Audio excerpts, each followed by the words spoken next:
Good morning, my dear student. Welcome back to our platform. My name is Lucas Saini, and I am your mathematics faculty. Today, we will discuss about the quadratic equation. So, what is the quadratic equation? Quadratic equation क्या होती है? Quadratic equation को कैसे solve किया जाता है? All about that. What is the quadratic equations? So, द्विघात समीकरण हमारा क्या होता है, कैसे हम इसको सॉल्व करते हैं, उसके बारे में डिस्कस करते हैं। ठीक है, देखिए, द्विघात समीकरण की जो स्टैंडर्ड फॉर्मेट होती है, जो मानक रूप कहते हैं, जिसे हम हिंदी में मानक रूप कहते हैं, वो क्या होती है?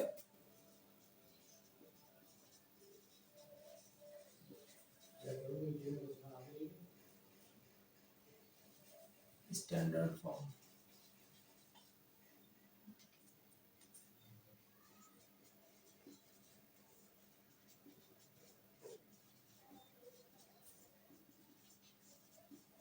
ए X square plus B X plus C equal to zero, ये होती है हमारी क्वाड्रेटिक इक्वेशन यानी द्विघात समीकरण की मानक फॉर्म यानी कि स्टैंडर्ड फॉर्मेट, जिसमें पावर कितनी होती है? इस पॉलिनोमियल की पावर होती है आपकी 2। ठीक है, इसमें पावर होती है आपकी 2। क्योंकि ये क्वाड्रेटिक इक्वेशन इसे क्यों कहते हैं, द्विघात समीकरण इसे क्यों कहते हैं, इसके बारे में जानते हैं। द्विघात समीकरण में से इसलिए कहते हैं क्योंकि इसकी जो सबसे जो बड़ी पावर होती है वो 2 होती है। पावर मीन्स किसी भी पॉलिनोमियल्स के ऊपर, किसी भी पॉलिनोमियल के किसी भी वेरिएबल के ऊपर जितनी ज्यादा पावर लगी होती है वो उसकी घात कहलाती है, यानी जितनी ज्यादा उसके ऊपर पावर लगी होती है। जैसे मैं डिस्कस करता हूँ, A X cube plus B X square plus C X plus D equal to zero.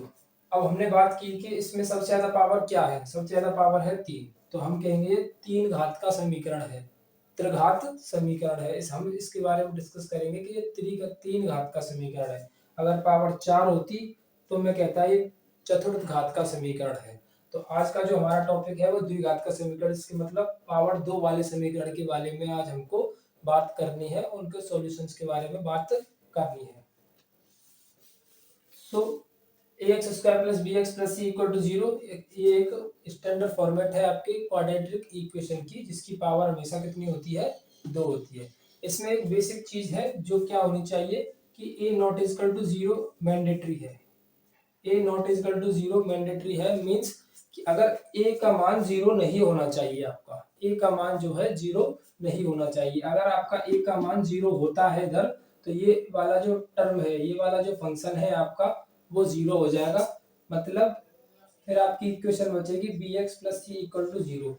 और B X plus C equal to zero जो है, B X plus C equal to zero आपकी क्वाड्रेटिक इक्वेशन नहीं होगी, क्योंकि इसके ऊपर जो पावर 1 जो रिमाइंडर रह गई है, इसकी वजह से ये linear equation, linear equation means रैखिक समीकरण।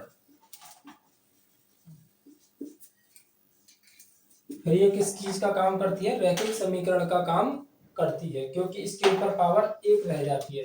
इसका मतलब ये हुआ कि क्वाड्रेटिक इक्वेशन सिर्फ वही इक्वेशंस होती हैं जिनकी पावर्स में, जिसकी इक्वेशन के अंदर पावर 2 लगी होती है, जिसकी इक्वेशन के अंदर पावर 2 लगी होती है, वो हमारी क्वाड्रेटिक इक्वेशन की फॉर्मेट का काम करती है, यानी क्वाड्रेटिक इक्वेशन का काम करती है। अगर आपके पास इस पूरी टर्म में से for example A X square plus B X plus C equal to zero, plus C equal to zero के अंदर से अगर आपके अंदर इक्वेशन के अंदर ये ना हो, सिर्फ A X square plus B X हो, sorry A X square plus C हो, तब भी ये क्वाड्रेटिक इक्वेशन होगी।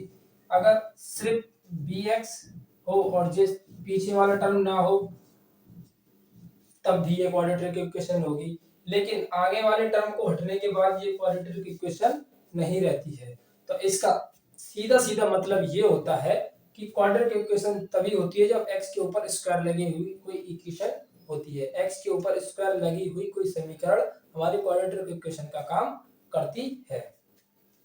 सो लेट्स प्रोसीड, इससे आगे की ओर चलते हैं। आई होप आपको यहाँ तक की अंडरस्टैंडिंग बहुत अच्छे से क्लियर रही होगी, कोई डाउट नहीं होगा। अगर कोई डाउट आता है तो प्लीज मुझे कमेंट करके बताइए कि आपको क्या डाउट आया, जिससे मैं आपके डाउट को क्लियर कर सकूं। बहुत ही सिंपल स्टेप्स थे, क्वाड्रेटिक इक्वेशन को मैंने एक्सप्लेन किया। क्वाड्रेटिक इक्वेशन कैसी होती है, क्वाड्रेटिक इक्वेशन की कंडीशन क्या होती है, क्वाड्रेटिक इक्वेशन कौन कौन से केसेस में हो सकती है। ठीक है, अब चलते हैं क्वाड्रेटिक इक्वेशन के सॉल्यूशंस की तरफ। क्वाड्रेटिक इक्वेशन सॉल्यूशन कैसे होता है, कितने होते हैं, इन चीजों के बारे में डिस्कस करते हैं।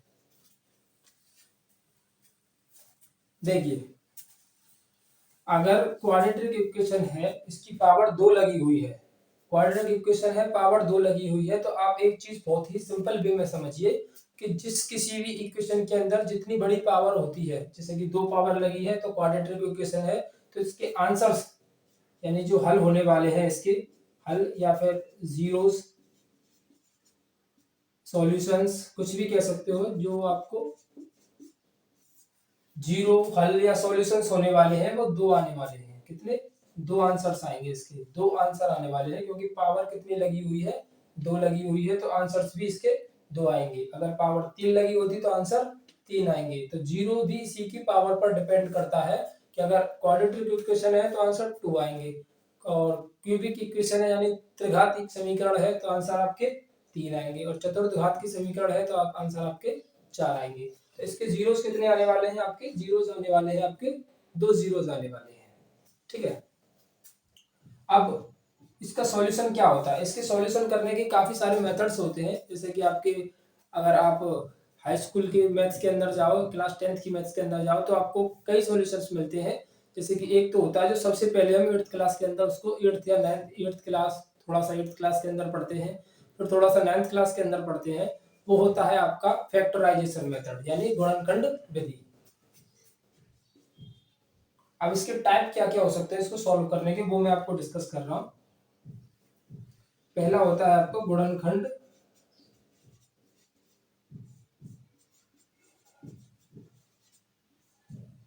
विधि।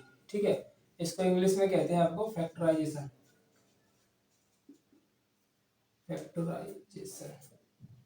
एक मिनट, फैक्टर मेथड कह सकते हैं आप, फैक्टर मेथड। ठीक है, दूसरा होता है आपका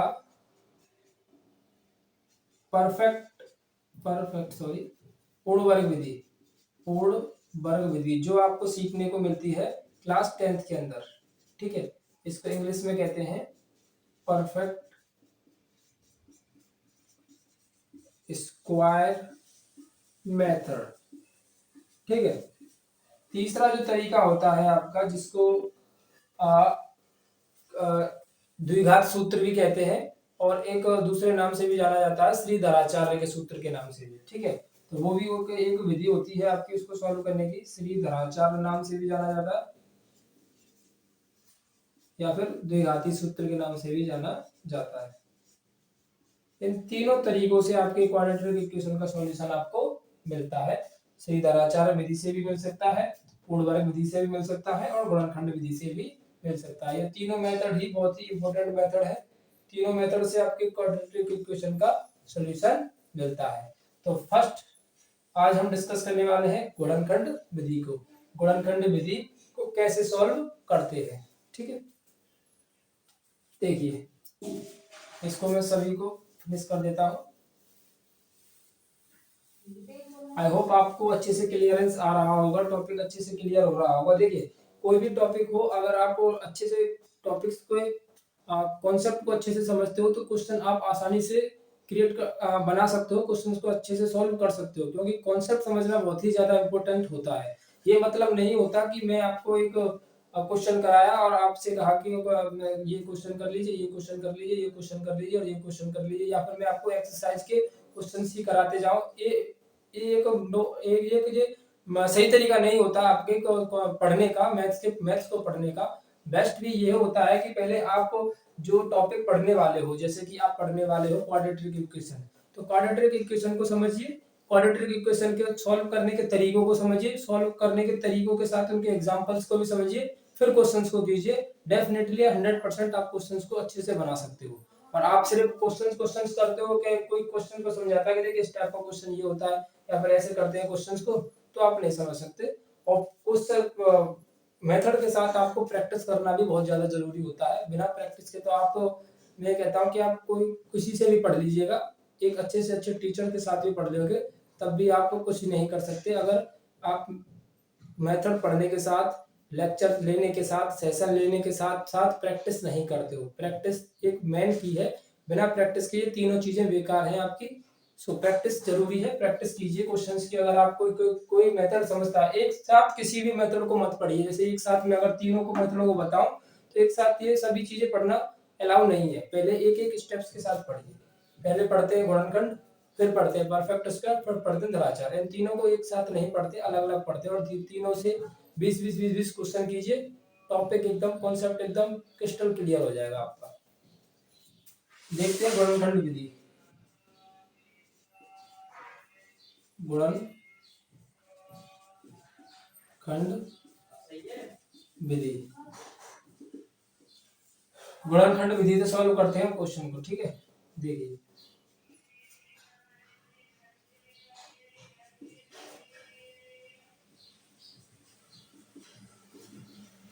ठीक है, ये क्वेश्चन है हमारे पास। इसका सॉल्यूशन चाहिए हमको, गुणनखंड विधि से करना है। तो गुणनखंड विधि को करने का तरीका है कि पहले इस वाले नंबर का इस वाले कोफिशिएंट के साथ, एक्स स्क्वायर के कोफिशिएंट के साथ मल्टीप्लाई कीजिए। कितना आया, 5 दूनी 10। जैसे जैसे मैं आपको एक एक स्टेप को समझाऊं, एक एक स्टेप को समझते हो जाना। क्वेश्चन एक ही बार में समझ में आ जाएगा, दोबारा वीडियो को देखने की जरूरत नहीं रहेगी, कोई भी आपको डाउट नहीं रहेगा। देखिए 5 का मल्टीप्लाई आपने 2 के साथ किया, 5 इंटू 10, 5 दूनी 10। अब आपको दो नंबर ऐसे सोचने हैं, दो नंबर आपको ऐसे दिमाग में लाने हैं जिनका गुणा करो तो 10 आए, उनको जोड़ो तो कितना आना चाहिए, 7 आना चाहिए। तो ऐसे दो नंबर चाहिए जिनका गुणा करूं आपस में तो 10 आना चाहिए, और उनको जोड़ू तो 7 आना चाहिए। तो पहले ये मत सोचिए कि क्या, पहले आप ये सोचिए कि जोड़ने के बारे में मत सोचिए कि 7 इतने पर आ जाएगा, इतने पर आ जाएगा।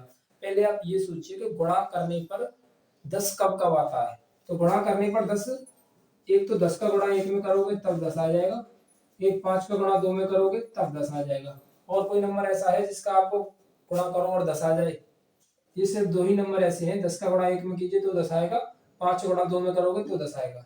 ठीक है, तो 10 तो हमारा मिल गया। अब आप चेक करना है कि उन दोनों नंबरों को जोड़ने पर 7 आ रहा है कि नहीं आ रहा। तो पहले वाले नंबर को देखते हैं कि 10 और 1 कितना हो जाएगा।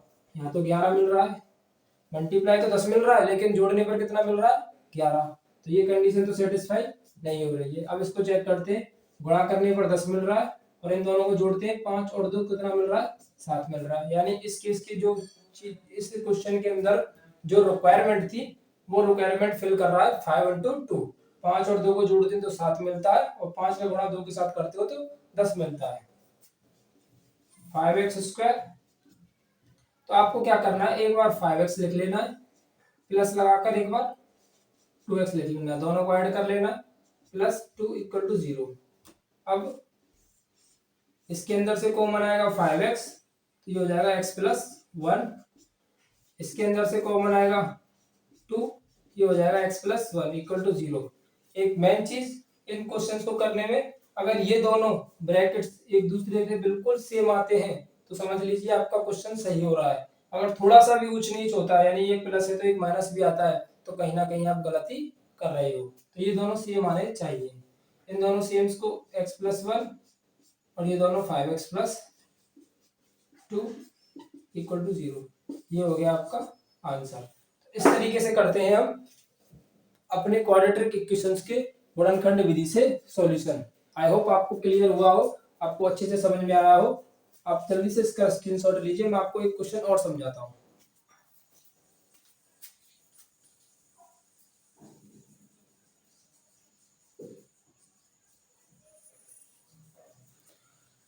सो आई होप आप सभी ने स्क्रीनशॉट ले लिया होगा। एक क्वेश्चन और समझते हैं गुणनखंड विधि से।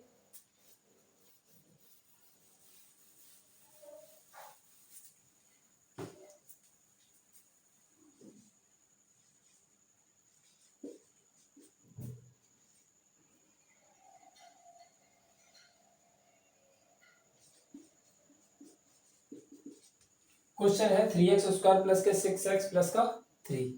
इसका आपको सॉल्यूशन करना है। ठीक है, तो मैं आपको 1 मिनट का समय देता हूँ, जल्दी से आप इसका सॉल्यूशन करके बताइए कि आप कौन कौन के समझ में कितना कितना आ चुका है।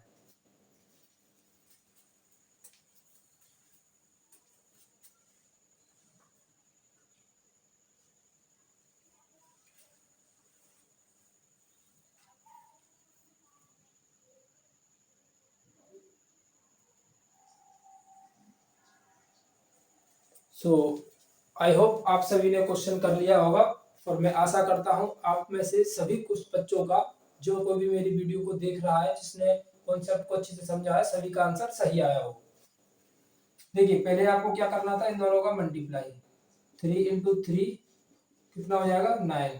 फिर उसके बाद आपको ये नंबर्स देखने थे कि 9 कब आता है, तो 9 तो सिर्फ दो ही केस में आता है, 3 इंटू 3 करोगे तब 9 आएगा, 9 इंटू 1 करोगे तब 9 आएगा। अब आपको चेक करनी है कि दो नंबर्स जो हमने मल्टीप्लाई में यूज किए हैं उन दोनों को जोड़ने पर 6 कब आता है। इन दोनों को जोड़ने पर तो 6 नहीं आएगा, इन दोनों को जोड़ने पर 6 आ जाएगा। 3x square 3x plus 3 equal to 0, 3x x plus 1 और ये 3x plus 1 equal to 0, x plus 1 3x plus 3, तो ये आपके फाइनल आंसर हो जाएगा। सो आई होप आप सभी को अच्छे से क्लियर हुआ हो, आपको टॉपिक अच्छे से क्लियरली समझ में आया हो। मैं यही आशा करता हूं, अगर कोई डाउट रहता है तो प्लीज मुझे कमेंट करके जरूर बताएं कि सर मुझे यहाँ पर डाउट था, तो मैं आपको डाउट को भी अच्छे से क्लियर करूंगा। तो मिलते हैं अगली वीडियो में, जब तक के लिए आप, मैंने जो कॉन्सेप्ट आपको समझाया है उनकी क्वेश्चंस की प्रैक्टिस कीजिए। सो प्रैक्टिस, अगर आप प्रैक्टिस करते हो तो आपको इन क्वेश्चंस के अंदर, देखिए कोई भी टॉपिक हो, क्वेश्चन इन क्वेश्चंस की बात नहीं कर रहा हूं मैं, अगर आप कोई भी कॉन्सेप्ट पढ़ते हो, अगर आप प्रॉपर वे में प्रैक्टिस करते हो तो आप उस टॉपिक के अंदर मास्टर हो जाते हो, कि आप उस क्वेश्चन के अंदर बहुत अच्छे से क्लियरेंस, टॉपिक के अंदर बहुत अच्छी क्लियरेंस आती है जब आप प्रैक्टिस करते हो। तो ज्यादा से ज्यादा प्रैक्टिस करने की कोशिश कीजिए और मिलते हैं अगले वीडियो में, जब तक के लिए धन्यवाद।